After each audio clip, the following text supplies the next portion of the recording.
Welcome back to our EUMICON Recovery for Europe event. We are now in this second panel talking about green as the driving force for the EU recovery.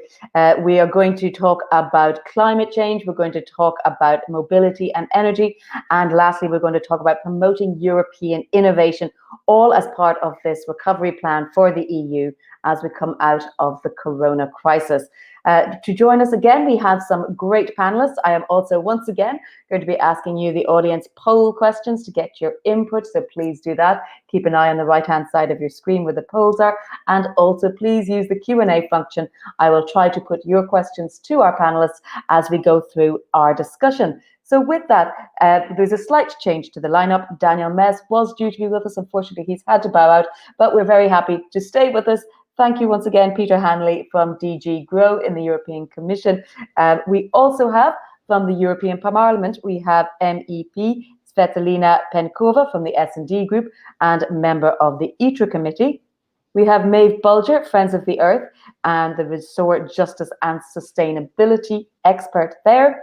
Roland Harings, the CEO of Arubis AG, also joined us. And last but not least, for this first block on global climate change, we have also joining us MEP Saskia Brikmont from the Greens and member of the Inter Committee. Thank you very much, ladies and gentlemen. Very pleased to have you here. And I hope you will be enjoying this discussion as we move forward through these three blocks of points. As I said, we are going to have this interaction with the audience via our poll. So I'm going to kick off with the first polling question, and that is, what role should Europe play in the global fight against climate change?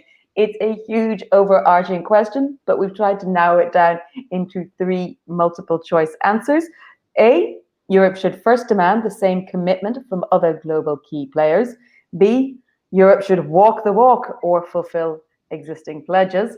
Or C, Europe should be even more ambitious. So those are your three options for our audience for our poll. I'm going to ask, first of all, Saskia, what is your response to that? Would you have picked one of those three, or would you simply say all of the above? I would say all of them, of course, but yes, the EU can take a leading role, and I think that the Green Deal is really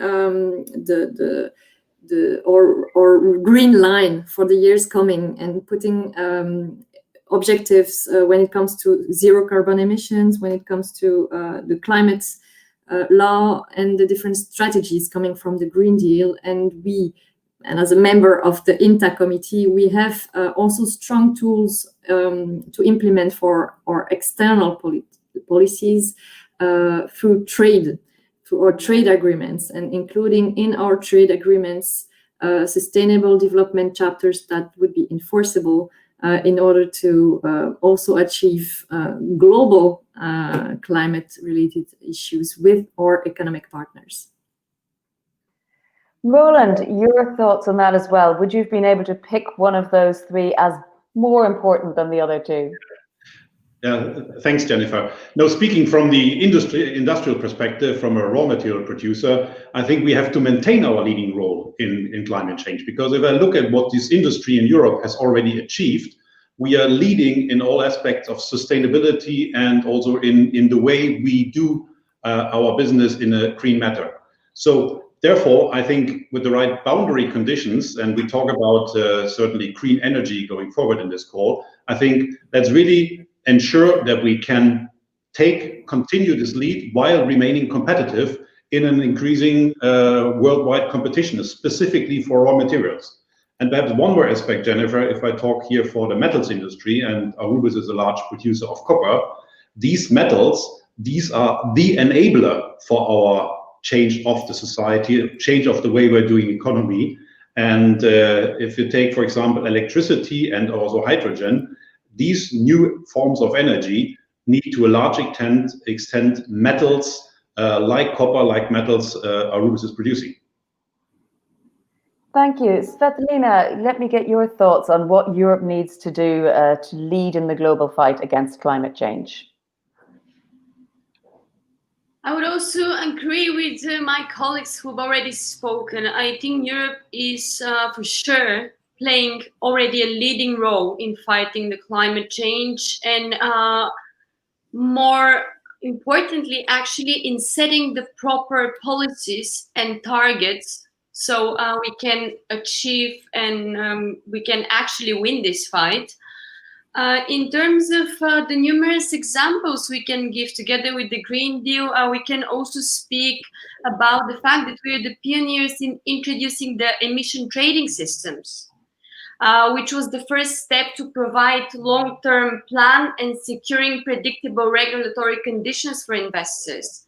So all those aspects, I think, are setting a clear example about the fact that Europe is already taking the leading role. I mean, I'm not going to mention the Paris Agreement, where once more Europe showed its leading role.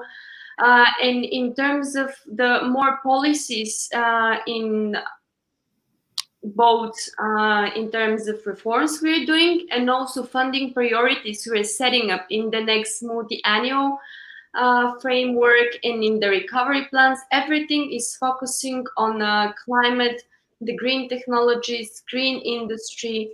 And one last thing I'm going to mention, because I'm very curious to see what questions people would ask us as well, is the discussion about the implementation of the carbon border adjustment mechanism at the moment, which is another way to help us protect the industries within Europe. All those eco-friendly companies that are fighting on the European market, they have to be protected from external providers of cheaper supply. So I think Europe is already setting the policies and the steps to play the leading role in shaping the whole map of achieving that dream green economy that we all want. Maeve, what do you think on this issue? If we are we patting ourselves on the back too soon to say we're leading? Is there a danger of becoming complacent? Yeah, for this poll, I think as an environmental and social justice NGO, we'd have to go with see that we can be even more ambitious. We know what we're doing at the moment is not enough. We're still seeing massive climate breakdown, and Europe is one of the world's richest regions and the continent that's caused a third of the world's historical emissions. We really have a responsibility to lead in the fight to tackle climate breakdown. So this means we'll have to almost completely phase out fossil fuels, gas included, by 2030 if we're serious about staying below 1.5 degrees warming. However, at the same time, we know that all energy production comes with a cost. So what are the alternatives and what is the impacts to the environment and people of that energy production, and how can that be minimized? So in terms of this, the first priority would obviously be on reducing our energy consumption. Our current economy demands significant amounts of energy and is also deeply wasteful with energy. For example, 75% of buildings in Europe are inefficient.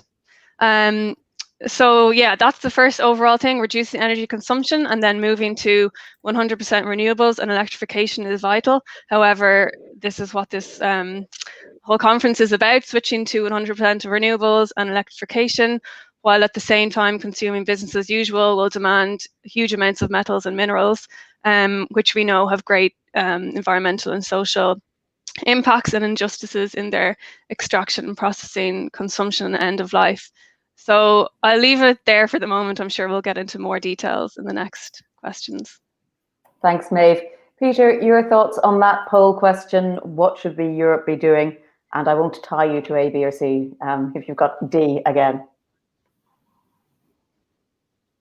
Yeah, I think I always go for D as my default. So Europe, yes, it should be leading the way for climate mitigation. But Europe on its own is a shrinking proportion of the total global emissions. So we have to make sure that the pathway we choose also uses our leverage to get the rest of the world to go in the right direction. Otherwise, we're just going to be morally superior, but the world is still going to be sinking. One thing that's interesting in the Green Deal is that we're using climate change and our environmental ambitions as a key driver to transform our economy. And the Green Deal strategy itself says that you can't do this without raw materials. In fact, it says clearly that access to a sustainable supply of raw materials, both primary and secondary, has become a strategic security question for the European Union and its ability to deliver the Green Deal. Right, well, let's see what the audience thought of that question and see how the votes went. No, well, I mean, walk the walk and fulfill existing pledges is out in front of the other two, but both demand the same commitment from other global key players and probably even more ambitious, both getting more than 25% of the response there. So it's not one thing or the other. I suspect very strongly that if we had D down there, all of the above, that would have been a 99% winner. Let me get the opinion again of our panelists. Saskia, are you surprised by the result of that poll? Is that something you would have expected?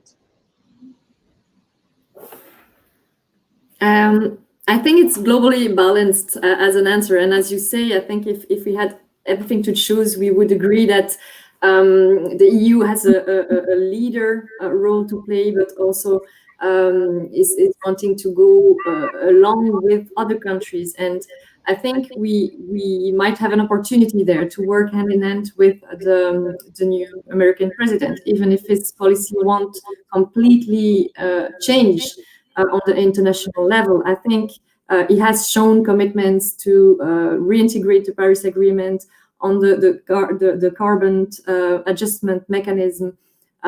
He has also mentioned in his program that he's willing to work on this. So if we can work with the United States on such a mechanism, I think it's even more interesting. We have also seen that China has recently adopted targets for 2060 when it comes to zero carbon emissions. So we see that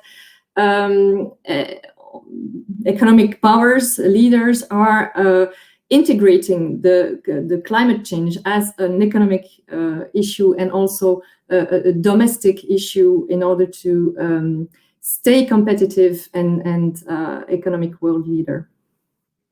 Well, as a follow-up question to that, I mean, I think here we've said as one of the options was commitment from other global key players. Now, we tend to focus, therefore, on the US and on China. But what about the argument for other players? You know, we think about other parts of developing countries, so Africa and South America, other parts of Asia. How much involvement can the EU have with these other regions and other countries to sort of give everyone a hand up? Thank you. Well, I think, again, that through our trade policies, we have tools that we can use to work hand in hand with our partners and also the least developed partners. I think it's important also to start from their priorities. And when it comes, for instance, to Africa, they are willing to conclude a regional economic agreement. And I think that the European Union should support them in this and then conclude a global agreement, EU with the integrated regional African agreement. Of course, it will still take years because negotiations are going on, but I don't think it's a good approach to negotiate separate EPAs and FTAs with some countries in Africa, for instance. We also know that greening our own policies doesn't necessarily mean greening policies in developing countries, because we are relying on resources coming from those countries. And that's also why we are now working at EU level on due diligence legislation for the whole supply chain, and not only for European enterprises, businesses, but also for our suppliers. And I think through such due diligence legislation, and again with enforceable mechanisms and eventually sanctions, we can work. And as it has been mentioned, economic issues and the fight against climate change might also bring further insecurity. And we know, and there has been an interesting report from the World Bank, that the list of critical raw materials, for example, the Commission also set up a list of those critical raw materials is growing So it's important to take that into account and to be strategic about our own green and greening industry in Europe. Thank you. Saskia, we have a follow-up question for you coming in from our audience from Guy Theran, who's asking, who should pay the price associated with answer C, which is to be even more ambitious? How do we fund that? I think being even more ambitious means at least taking really into account the climate emergency and being coherent between our policies. Being coherent means a huge adaptation of two sectors. Again, trade, when it comes to EU policies, I mean, and agriculture. I think those two sectors are the two weakest when it comes to fighting climate change. As it has been mentioned, the industry sector, energy sector are already making efforts, transport sector also.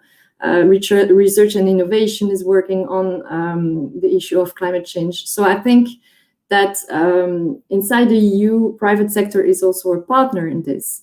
We can work end in end, and we have to work end in end, because I think that we all know that if we do not adapt, if we do not take the necessary measures from now to become climate neutral, we will have to pay even more later to adapt and to readapt our policies and our behaviors or production systems or import and export systems, transport area, and I know we're coming to this topic, are important when it comes to adapt to the new realities we will have to face. So it doesn't necessarily mean more means, although we have been fighting when it comes to the MFF, multi-annual financial framework of the EU, to be very ambitious when it comes to the budget and trying to orient the budget to green policies. So to really bring the budget in line with the Green Deal, again, to be coherent when we have to adopt the different legislations and budgets in order to reach our targets. And I think the Green Deal contains a lot of very interesting and strong strategies that now need to become real action plans with financial means. And I think also at the member states level that we sometimes are still, how to say, not ambitious enough. And that's why I would say go further would be necessary, not ambitious enough when it comes to transforming our economies in order to include the fight against climate change, which is really creating new business opportunities. Thank you very much, Saskia. Thank you for joining us. I know you have to leave us now, but we really appreciate you taking the time to make this intervention for our climate change section. Once again, we welcome your thoughts. The rest of the panelists are staying with us, so please do keep your questions coming in. Roland, I believe you can comment on this question regarding the global role the EU must need to play. Yes, no, thanks, Jennifer. I want to point also to what Peter said. A competitive, a strong European industry can have also a strong influence globally. And I give you one example to underline this argument. We have been part in a global discussion in the framework of the International Copper Association to look at the total value chain of copper. And we heard about that we have to look really also into mining, into the raw materials which are coming from all regions worldwide, like copper mainly coming from South America. We have initiated, or we have jointly initiated, a program which is under the label of Copper Mark. So we are putting in a very strict framework and a certification for the total production chain of copper, starting from mining, about smelting, up to the final product. And with this as a strong player, we can really influence not just Europe, where we are leading, as I said before, in the aspects of sustainability, and are, let's say, a good example for the industry worldwide. With, just to give you another fact, the emissions of CO2 per kilogram copper produced in Europe or produced by Arubis is half of what you have in the rest of the world. So we are really seen as the example what can be done in this kind of raw material production. And now we are also leading and also encouraging the other players, key players of the industry, to join this journey and certify for Copper Mark and ensure a sustainable production, a more sustainable production of the raw materials that we, as was already said, that we really need in Europe to go this path of electrification and to make this Green Deal possible by having new sources of energy instead of the fossil fuels that we are used for so many years. Thank you. Svetlina, I think you wanted to join in and make a comment there on how the EU can lead globally. Thank you. No, I think most of my colleagues have already shared the main aspects, but in terms of what we've said about the cost to be paid, I think it's really important to ask ourselves the questions about the fruits to be harvested as well. Because, I mean, looking at the scientific data, if we continue living the way we are used to now, it's definitely going to have quite tremendous effects in the near future. This is one of the first things. The first thing I wanted to add. And the second thing about other countries and like what you've asked in terms of like how we should deal with like developing countries, or like what should be our basically our policies towards the US and China in terms of their movements towards green economy. I think we definitely should ask for them to comply with what we do as well, just because otherwise we wouldn't achieve the overall effect of what we're trying to get to. But also we should be thinking about protecting our industries in Europe. And that's why I'm going to go back again to what I started with about the carbon border adjustment mechanisms and all those policies we're putting in place now to make sure that our industries and producers would not be threatened by cheaper imports just because someone is not complying with the common sense regulations which we're implying in the EU at the moment. Thank you very much. Now, I'm conscious of time, so I want us to move on to the question of the transition of mobility and energy. And I do see plenty of questions coming out. I will allow Roland one quick comment about carbon border tax. But then we are moving on to this question of mobility and energy. Roland. I'll make it very brief. I think from the first view, you could say carbon border adjustment tax could be a tool. But if you look into the reality and how easy it would be to circumvent, to find ways around whatever tax regime we are putting in, plus our pledge for, let's say, free, fair, level playing field trade agreements, I think we are going down this wrong path by putting more regulation, more complication in. The solution is competitive green energy for Europe, that we have electricity and in the future also hydrogen at globally competitive rates. Then the industry, then the consumer will make the right choice and will go in this direction. I would really urge not to think about more complicated regulations, tax regimes, or other things put in place. Thank you, Roland. And so now we're going to go on to our next question, a polling question for the audience, which is in the question of the energy sector and the mobility value chain.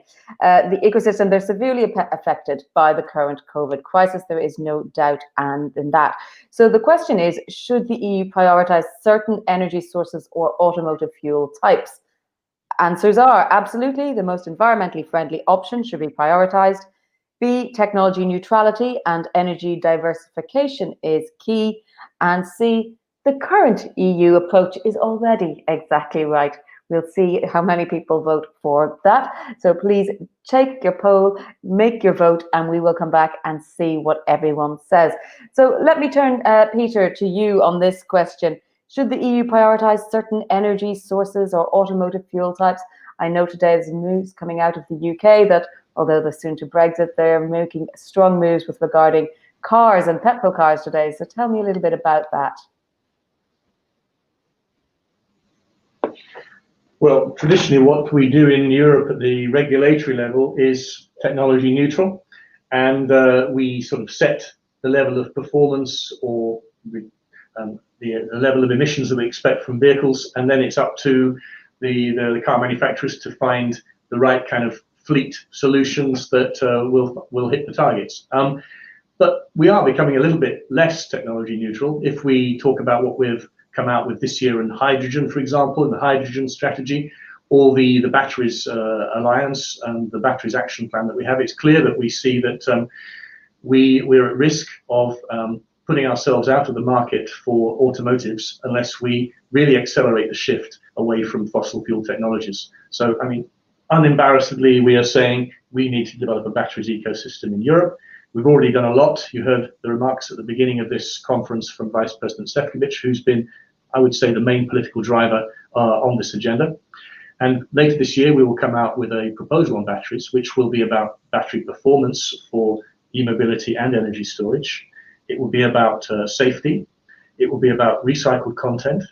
And it will also be about transparent and due diligence for the battery raw materials. So cobalt, lithium, nickel, and so forth, there will be the first sector-specific due diligence measures in place for that. So I think we're already showing that we are determined to move very quickly to create the right market conditions for a clean mobility and energy sector in Europe.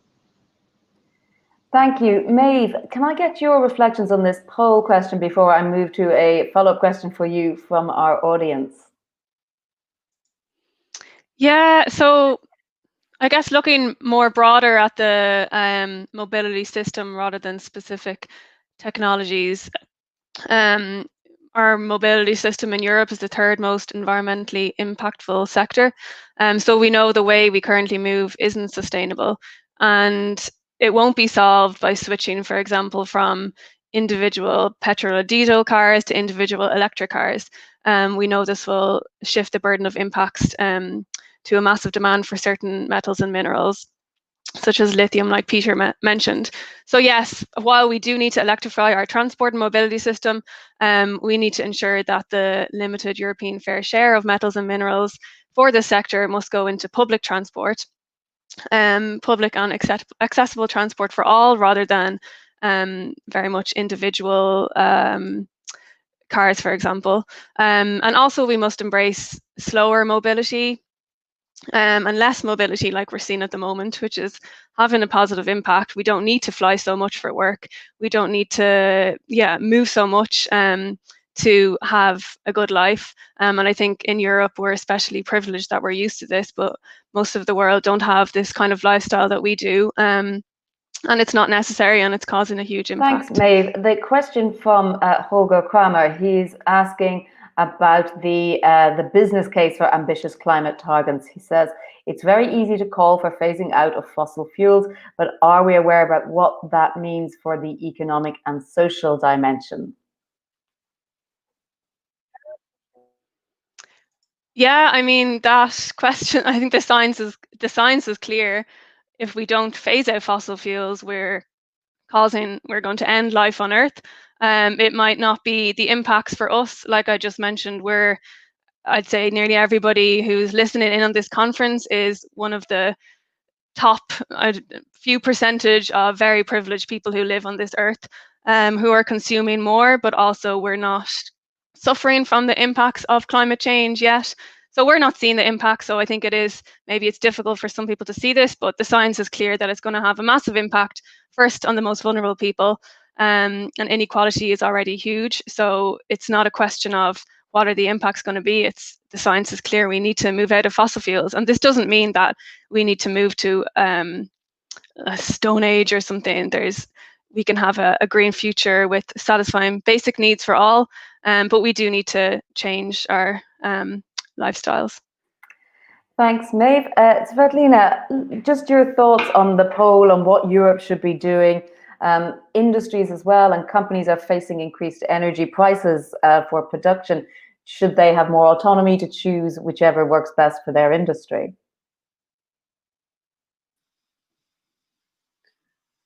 So I'll try to put a broader spectrum on that question in terms of what I believe the two main aspects we need to focus on is first of all, we need to find a more integrated way for carriers of the new renewable gas or hydrogen, for instance, because that's one of the main challenges we're facing now.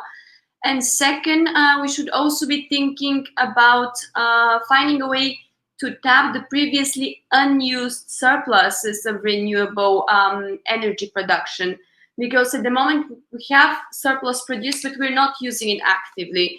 So it seems that carrying and storing some of the new ways of producing energy or the new renewable materials is actually one of the biggest challenges we're going to face. And we've already mentioned, as Peter already mentioned, and I think the Commissioner also in his introductory remarks had pointed this out, that yes, we are counting on raw materials as cobalt and lithium at the moment, but we should be mindful that they're coming from just several mines, and we should also be thinking about strong raw materials alliances, as well as we've done already from the European Battery Alliance, because if we're not working together, we might become over-ambitious in some of those aspects and not have enough supply to actually reach our goals. So everything should be quite well thought through and basically done in a cooperation between the different countries. We should be investing a lot more in domestic R&D, in innovation, based on all the data we're going to be able to get together. Thank you, Svetlina. Well, we're going to come on now to this question of European innovation. Is the third topic we wanted to discuss in this panel. So I'm going to open up the polling question again. And it is often emphasized that the economic transformation can really only succeed when Europe uses all of its potential. So our question is, which general approach is best suited to European and promoting and encouraging European innovation? Is it the stick approach, more regulation and bans? Is it the carrot approach, increased funding support? Or the European recovery should be the priority before focusing on the economic transition? So 3 options for you there. Carrot approach, stick approach, or the European recovery should focus on the recovery should be the focus rather than economic transition. Please vote on that. Now, I'm going to ask Roland your first reflections on that question on innovation. How do we promote it? I think you're muted. If you can just You have to switch. Okay. No, sure. I'm obviously coming also from the industry and see what significant upfront investments are needed for innovation. I rather have the carrot and support approach in innovation. We have a lot of ideas, and if you look at the history of this industry in Europe, we have made huge steps in the direction of becoming more sustainable. And just pick on this hydrogen example. Hydrogen with the right conditions, again, if you say the carrot, if there is a perspective to have competitive pricing of green hydrogen going forward, I can assure you the industry, and not just Arubis, will really do this transition, because it's not just because there is a regulation or so, because our customers, our consumers, our stakeholders, our investors, everybody, also our own people working in our companies, they are asking us to really move in this direction. So I have the impression we don't have to convince people that we have to be more sustainable, that we have to go to a more greener economy. I think it's our duty, and also for the politicians, to make the right boundary conditions, and here a support in certain innovation funding, in support of getting the necessary amount of green energy available, building up the infrastructures to support not just the industry but also consumers. That's the way innovation will accelerate and will kick in. Thank you very much. I want to make a follow-up question, Roland, that's come in from Luce Martins again, asking if Europe should lead the global fight against climate change, should not also lead the supply of primary mineral resources that we definitely need for the transition for a low carbon economy. So how do you balance these two? I think is probably what he's getting at. Yeah, no, fine. I think Svetlana mentioned already the Alliance for Raw Materials. I think that's a very important topic, that we join forces in Europe and really see what does it take to ensure the sourcing of these important materials, not just metals, of these important materials from sustainably from mining countries, from mining partners around the world. This is one aspect, but as of, I think, even more of importance going forward is circular economy, that we are able to close the loops. We have a lot of, I always say, mines on wheels. If you take, for example, cars, there's a lot of important materials and metals is in these vehicles, in our economy already, in our society. And unfortunately, today, we still let a lot of these important raw materials leave Europe. They are going to somewhere and are there recycled or not even recycled. And if recycled, certainly not under the high European environmental and energetic standards that we established here. So I think this initiative, which is part of the European Raw Material Alliance, that we look one side, sustainable sourcing from mining, really from end to end, but really put an additional focus on circular economy. And there are some wonderful examples what can be done in circular economy. And Peter, you raised the point, battery technology coming. It's really core of our technology in Europe that we will be able to recycle the highest content of metals from whatever waste stream, whatever material will come back after end of life or even from the processes. So that's where we, back to the point of innovation, that's where Europe can play. That's where we could lead by example, how you close loops, how you really run a circular economy with the lowest carbon footprint possible. Maeve, how important is innovation to this changing climate issue? I mean, are we pinning all our hopes in a future that may or may not arrive? And if we think innovation might be the solution, what should Europe be doing about driving it? Yes, innovation is important, and I agree actually with Roland on the point he was making that we need to increase secondary, so recycling of raw materials within Europe. We export so much of end-of-life electronics and so on.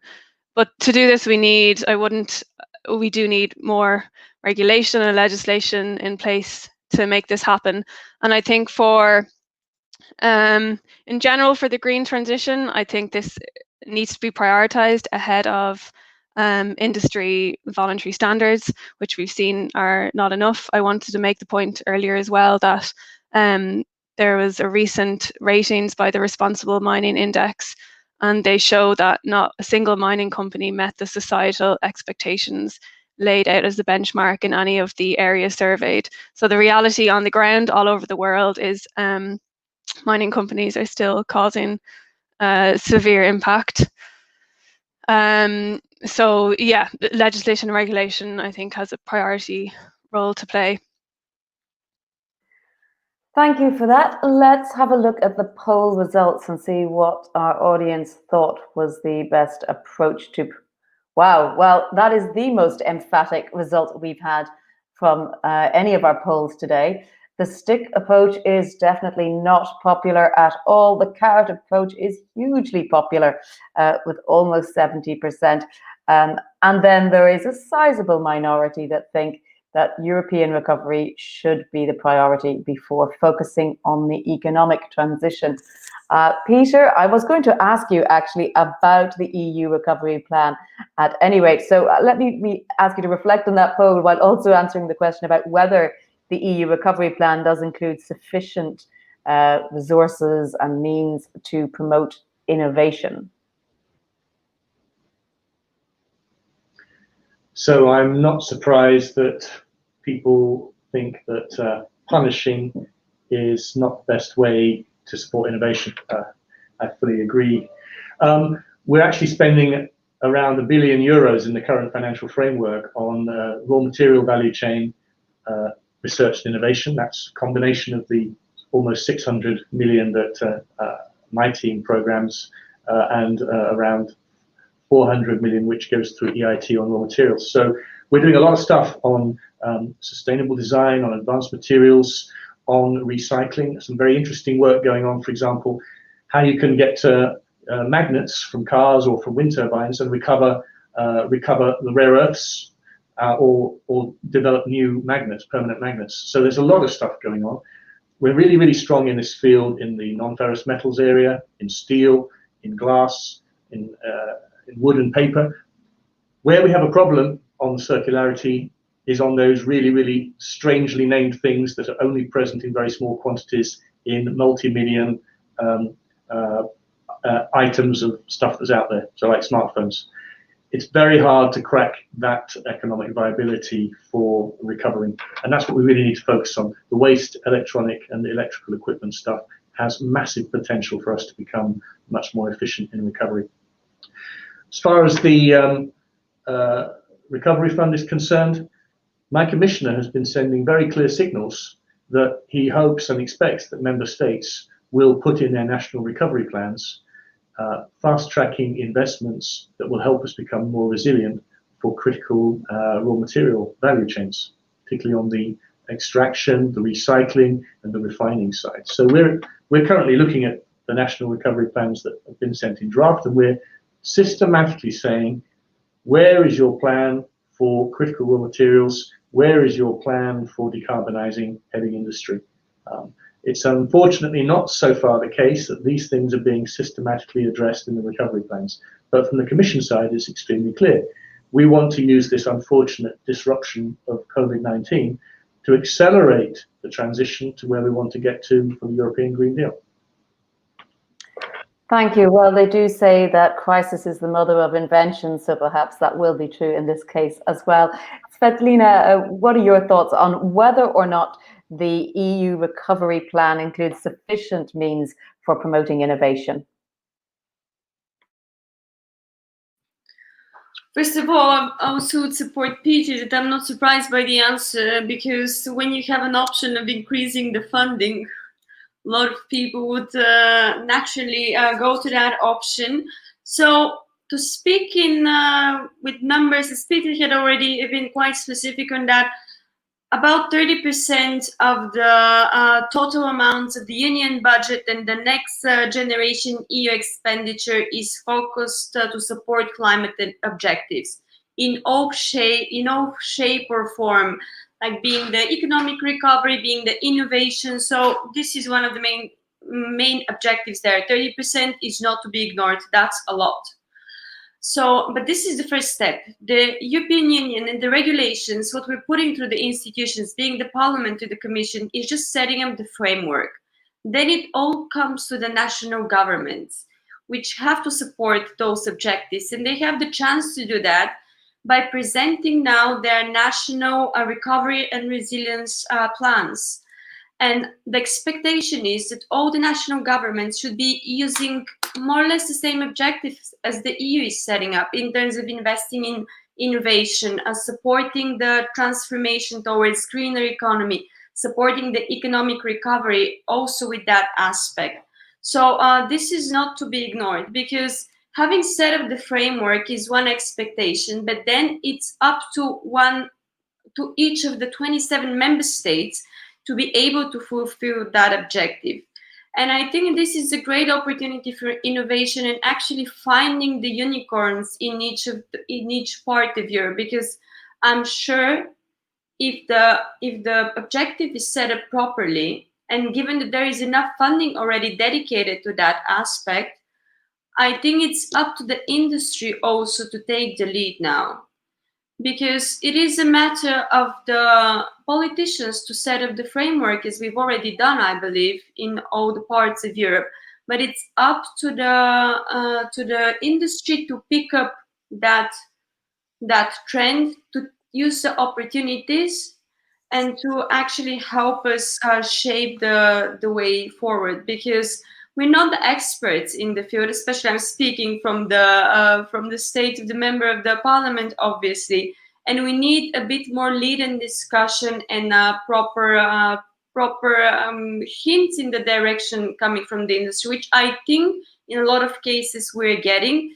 But the first sign we've given is that massive amount of money that's being dedicated towards the right objectives of greener economy.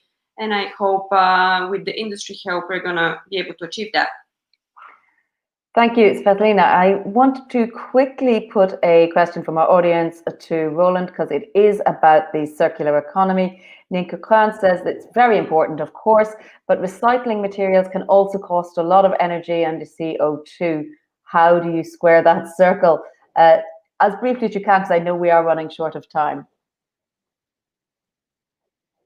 Yeah, as briefly, clearly circular economy is the lowest energy footprint in total that you can have. And for metals, it's even extreme that you have only, let's say, 10% of the energy you need comparing to virgin metal, primary metal produced.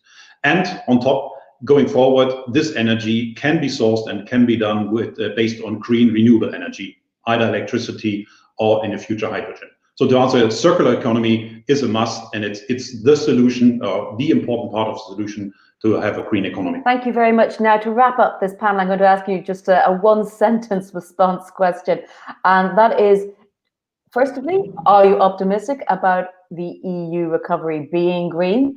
And second, what one or two things are needed, in one or two words, are needed to make that happen? Peter, I'm going to go to you first.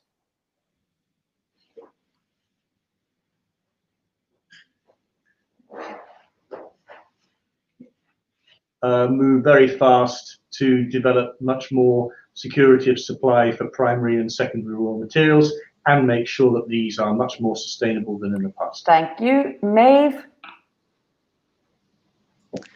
I don't know if I can do it in one or two words, but yeah, it needs to go towards a strengthened European Green Deal, ensure that there's no bailouts for fossil fuel industries or companies with track records of human rights or workers' abuse, and yeah, prioritize jobs and decent salaries and lowering environmental impact. Svetlina? I think we have the unique chance to have the economic recovery and the green transition happening at the same time, and we should take advantage of this opportunity to secure our future, to secure better jobs and better life for us and for our children. And Roland, finally, your thoughts. Yeah, no, I'm very optimistic. I think we have come already a long way, and we have a clear perspective what can be done. So I see much more the opportunities. Sure, there are challenges, but I'm very optimistic that we as Europe, that we can make a huge impact in the next, even this decade, the decade where a lot of things can happen. But again, not too much regulation, right boundary conditions. And I can say for the industry, we will make the job. We can get this done. Don't try to limit everything and make it too complicated. We need some freedom to make the right choice for each of the industry to make this, also to maintain the competitiveness, which is the basis of doing all the investments and having all the materials and all the supplies that we need as a society. Thank you very much. Well, I'm glad you said you're optimistic. It is what we need in these troubled times, a bit of optimistic that we can change things for the better and that we're at a key inflection point. Thank you very much, ladies and gentlemen. I really appreciate your inputs today. Also, thank you to the audience for your questions for this particular panel. There were several that we couldn't get to, very specific things about phosphorus and CBAM and so many other questions that I know we just didn't get a chance to answer, but I do want to hand over for our final part of today. We have the outlook on industrial innovation, and we are going to have two new speakers to tackle that issue. And this is against the background of the current COVID pandemic and the massive economic transition that Europe is facing. We really need to know what are the innovation priorities for Europe, what Europe should focus on in the coming months and years. And here to have a discussion, a dialogue, an attempt to answer that question, we are very pleased to welcome Franz Friesenbichler, who is the president of EUMICON, and Bernd Schäfer, CEO of EIT Raw Materials. Gentlemen, I think we have both of you here. I want to let you have this conversation. I want to hear what your thoughts are, and I want to know exactly where we need to go next. You've heard from our other expert panelists. What do you think? I guess, Franz, you will go first.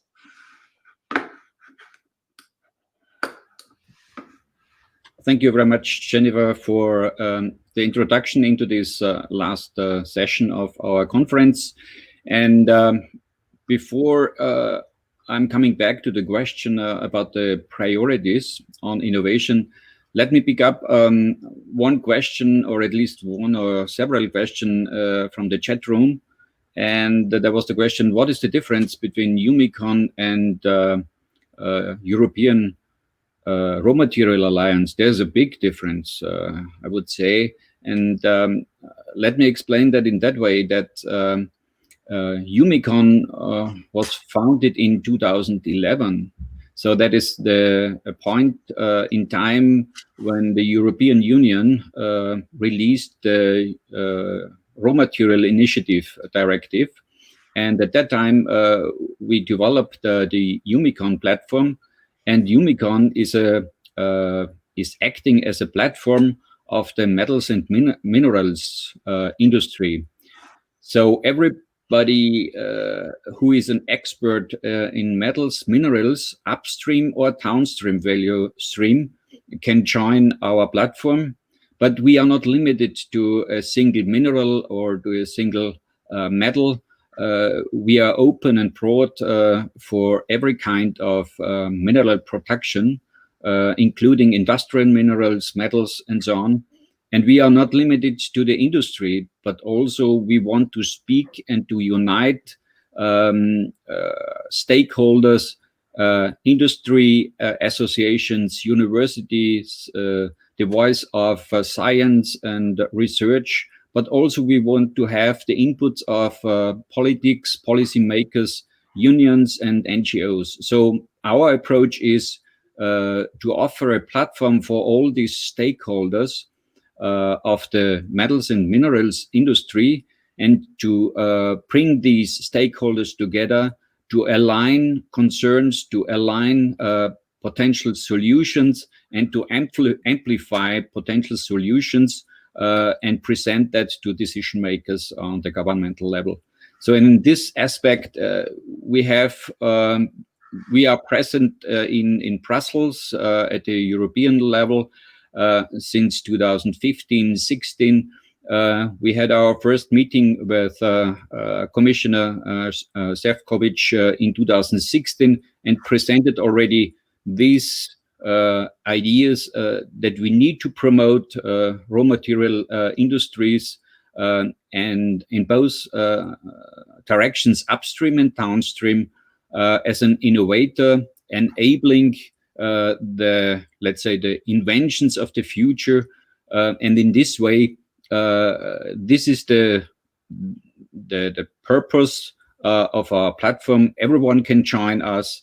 Every participant of this conference is welcome to join us via our homepage. And if you now coming to the innovation that EUMICON is promoting, then we are speaking about innovation as the enabler of future.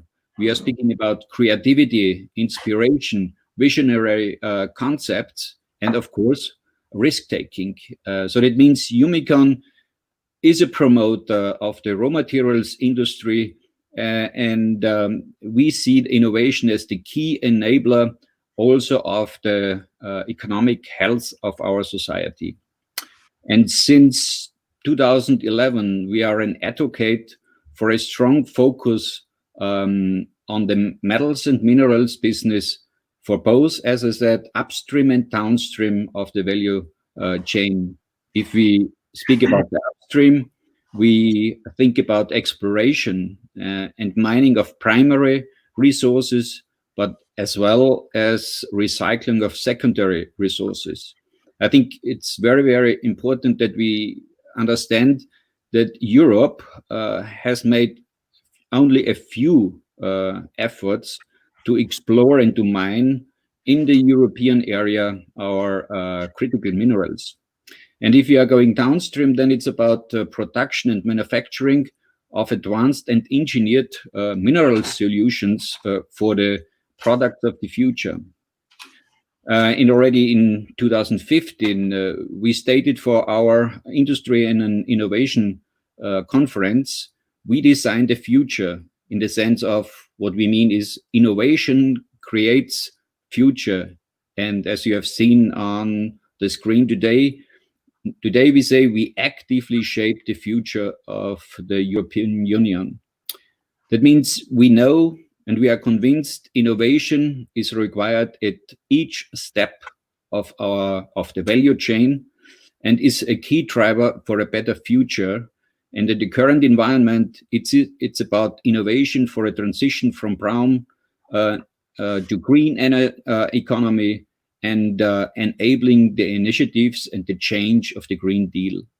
So the good message in today's bad time of COVID pandemic is that society got aware of some significant deficiencies and dependencies, but on exactly these facts create now the willingness and the acceptance for change. And change, this kind of change is, I think, it defines also the priorities for innovation of our industry. And let me conclude. I see four aspects and priorities for the change that needs innovation. First, as many of today's speakers mentioned it already, a shift from the linear to a circular resources management. And secondly, it's about exploration and development of European-based resources. That means for both, for primary and secondary raw materials. And thirdly, it's about design of new engineered and advanced material solutions for our key economy ecosystems, as it has been mentioned, for renewable energy, for e-mobility and digitalizations. But we think also about existing technology and the existing processes. And here comes operational excellence in. Also, in our existing processes and technologies, we need innovation to make it more efficient for a better recovery and less waste. So let me conclude. If I put all that in line, so that means for me, the European Recovery Plan is fostering a major change, and this major change requires innovation. And this innovation creates a better future. And the best future is the future made in Europe. And I think, as it has been already mentioned, now the industry needs to take the lead and in these aspects. And the industry is not alone, fortunately. Industry has this time an excellent partner at the European level. It's the EIT raw materials partner. And I think, Bernd, you can explain that EIT raw materials, with its new strategy and its new program portfolio, is perfectly supportive for this change. Yes, thank you, Franz, and good afternoon, everyone. Happy to be here and happy to refer a bit about EIT Raw Materials, the just launched Raw Materials Alliance, providing some context and talking also about circular economy. And I think we have a unique opportunity here to build on the leading position of the European industry in sustainability. But let me talk first a bit about the framework. I mean, we have heard a lot about this. Nevertheless, even with the risk of repeating a couple of topics, I think it's important to really re-emphasize that the disruption of the worldwide supply chains by the COVID-19 pandemic has brought forward once again the European Union's reliance on third countries for raw materials, and imported critical raw materials like cobalt, lithium, rare earth, and others, where Europe has an established industrial base like aluminum, copper, and nickel, are more critical than ever in fueling a globally competitive green and digital Europe. So the objectives, as we've heard also of the Green Deal, are being fueled by a sustainable supply of raw materials. And sustainability in this context has come to the top of our agendas. In order to reach the objectives set here, raw materials are indispensable drivers for the transformation from the, as we just have heard, from the brown to the green, from the linear to the circular economy, and to drive the decarbonization process. There is a unique opportunity in Europe to use the potentials of the circular economy in order to address and close gaps of raw material supply. Given the forthcoming supply-demand dynamics, as we can see them already today, there is a need for securing raw materials availability in Europe from all sustainable sources. In the context of raw materials, Europe today is acutely aware of the need to boost its internal production and diversify the sources of its supply chains to achieve a higher level of resilience. Europe's key industrial ecosystems, as we call them, like mobility, automotive, low carbon energy intensive industries, renewable energy, rely on raw and advanced materials. And these ecosystems, just to give you a number, will account for more than 32 million jobs and 2 trillion euros added value by 2030. Just to re-emphasize, electric motors within the mobility and automotive industry and wind turbines within the renewable energy sector would not work without rare earth elements. And electric wiring in the digital and electronics ecosystems would not work without copper. So access to sustainable raw and advanced materials needs to be secured across all relevant industrial ecosystems. This is why Europe needs a dedicated alliance on raw materials. In the broader context, the foundation of the European Raw Materials Alliance, which has been launched by Vice President Šefčovič and Commissioner Breton end of September, aims to make Europe economically more resilient by diversifying its supply chains, creating jobs and attracting investments to the raw materials value chain. But it also is about fostering innovation, training young talents, and contributing to the best enabling framework for raw materials and the circular economy worldwide. The European Raw Materials Alliance is an important step towards reinforcing the European industrial strategy to ensure we have the means to achieve the green and digital transitions. In this context, raw materials and digitalization are key elements for the European and global transition from linear brown to circular green economy. The European Raw Materials Alliance, as we call them, EURMA, is central to Europe's recovery from COVID-19, achieving resilience and resolve to achieve its geopolitical priorities. The Alliance establishes a dynamic stakeholder consultation process which will mitigate regulatory and financing bottlenecks hindering our post-COVID recovery in the raw materials sector and help gather investment for all stages of the raw materials value chain, ranging from mining to processing and waste recovery. It is focused to strengthen Europe's leading role in sustainability under many aspects. Europe will need to import raw materials, but will have to be mindful about import structures that bear a high risk of disruption. Critical raw materials, for example, are used throughout Europe's ecosystems, and the EU needs to have a quantitatively fact-based and forward-oriented view in order to have a qualified and valid discussion on the supply-demand dynamics until 2030 and 2050, in order to incentivize and effectively execute necessary up, mid, and downstream investments which address the full value chain from exploration, mining, processing, recycling to product design. In 2020, 30 critical raw materials have been identified in Europe. New to the list are bauxite, lithium, titanium, strontium. Today, there's a high concentration of supply through few import countries, in some cases, such as rare earth elements, with a concentration of over 90% import dependency. I think we heard this before today. Raw materials are fundamental for the transition to the low carbon economy, as modern technology like wind turbines and advanced products, for example, batteries for electric vehicles, rely heavily on critical and other strategic raw materials. The CO2 footprint of raw materials fundamentally influence that of the final product. The potential of critical raw materials in this context to drive the green transition is huge.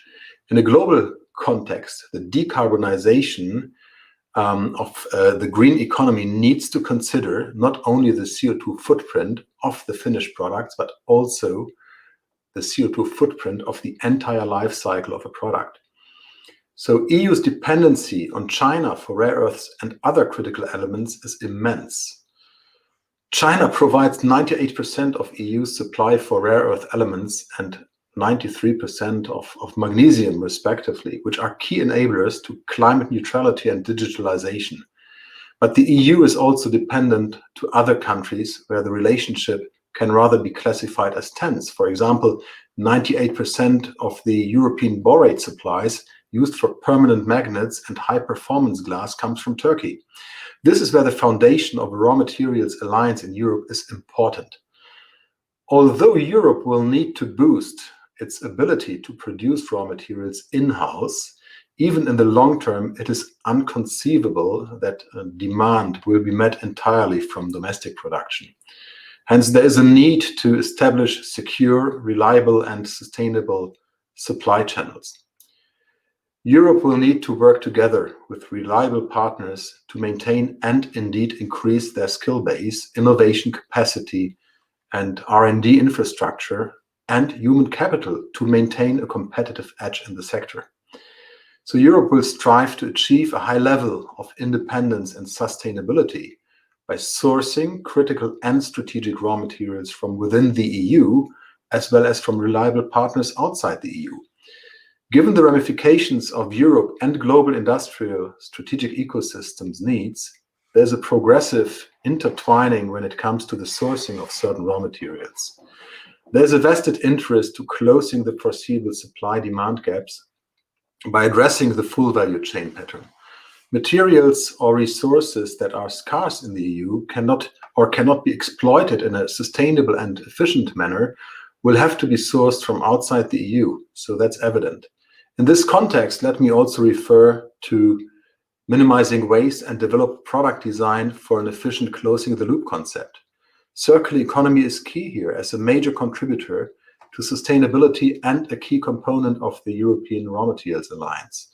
Valuable materials are leaking from our economies in a world where demand and competition for finite and sometimes scarce resources will continue to increase, and pressure on resources is causing greater environmental degradation and fragility. So transition to a more circular economy requires changes throughout value chains, from product design to new business and market models, from new ways of turning waste into a resource to new modes of consumer behavior. This implies full systemic change and innovation, not only in technologies, but also in organizations, society, finance methods, and policies. Circular economy is currently one of the main strategies and initiatives at a European level, and EURMA clearly represents one of the most relevant stakeholders able to support, boost, facilitate the adequate implementation of this absolutely key strategy through specifications on design for circularity, recycling of end-of-life product, and industrial waste valorization. It addresses the industrial symbiosis as source of secondary raw materials. Design for circular products, both from the methodology side, but also from the product's development per se, new sorting and dismantling technologies, especially how to incorporate digitalization and artificial intelligence in these processes, critical raw materials from end-of-life products, and recovery technologies, industrial waste valorization are key areas for collaboration. So circular economy is central to the achievement of the goals set in the Green Deal.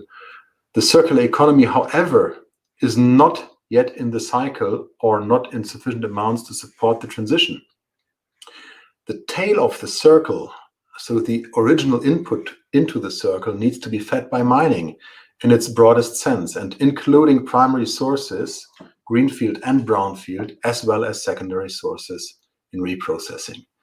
So in line with the EU digital strategy and digital education action plan, digitalization is a key tool for enabling this transition to the green circular economy and for increasing the resilience of EU's industrial ecosystem. So we need to online the today basically offline business in circular economy. Of course, the supply-demand gap for critical and strategic raw materials cannot be filled solely by implementing circular economy solutions. These are necessary but not sufficient and must be complemented by an increase in primary production. Europe should strive to achieving a high level of independence here, and significant effort should be put into informing the public about the financial, environmental, and social benefits derived from establishing a thriving mining industry in the EU. Any effort led by industry, however, will be perceived as being biased. So therefore, the effort must also be coordinated jointly by industry, local government, national government, and NGOs. So this also implies an inclusive and proactive dialogue with NGOs and stakeholders along the strategically important ecosystems. Thank you for your attention. Thank you, Bernd. Thank you, Franz. Thank you, ladies and gentlemen, for participating the last 2.5 hours. I'm very delighted about the high-standing contributions in the last couple of hours. And I think we also managed, even we couldn't meet today in person, that there is some kind of an emotion in this whole topic of raw materials. I just refer to our last poll that we would like to ask from your side, and the majority, the main majority, said that people want to get motivated, not punished. And as a father of 2 children, I can tell you, I experience it yet every day, and I think I'm not alone as a family here. And maybe this could also be a good action point and a good prerequisite for policy in the future, ladies and gentlemen. I think the green transition, and it was said in very often, needs a couple of more raw materials. We need more raw materials in the future if we would like to make the transition happen. And I think we also experience today some best practice examples that in Europe we can do it with more sustainability and with lower emissions. But for all of that, we need a lot more green energy, green electricity. And this maybe is a hot topic for the future. And about China, I just say the conclusion may be we need a kind of an open strategic autonomy, if we call it like that, to find the balance between the market and the stress that we have on the other side in the question of anti-dumping issues. Ladies and gentlemen, I would like to say a great thanks and appreciation to Vice President Šefčovič and his team of DG Growth. I would like also to invite you to join our dialogue, to be part of the family. Just refer to our website, eumicon.com/join, if you want to get more information free of charge. And I would just promise you that crucial years are ahead, but we as EUMICON will be a proactive player in this field for a recovery process made in Europe. So thanks again, ladies and gentlemen, for participating, for your contributions in the chat and for your questions. This was a very intensive digital debate. Please stay healthy, and I wish you all the best.